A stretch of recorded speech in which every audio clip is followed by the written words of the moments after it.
Please like and subscribe our channel of IUS Schools Pokhara Campus on YouTube. You can also find us on Facebook with same title. So don't forget to press the bell icon to ensure timely notifications of our updates. अस्सलामुअलैकुम प्यारे दोस्तों, आप सब कैसे हैं। मुझे उल्लन फातिमा चौधरी कहते हैं। मैं रिसेप्शन 2 में पढ़ती हूँ।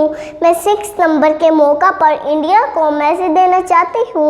सुनना इंडिया वालों, भूल गए मैं मालूम को जिस तुम्हारे 9 के 9 जहाज तबाह कर दिए।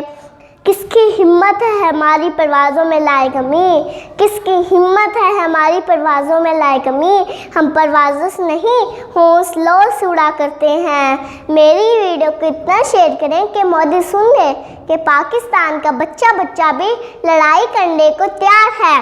चलता है खंजर तो चले मेरी रगों पर, खुद ही बेच कर अपनी कभी झुक नहीं सकता। मिटने को तो ये दुनिया भी मिट सकती है, लेकिन तारीफ के अवराक में मैं कभी मिट नहीं सकता, क्योंकि कश्मीर हमारा है। पाकिस्तान जिंदाबाद। शुक्रिया।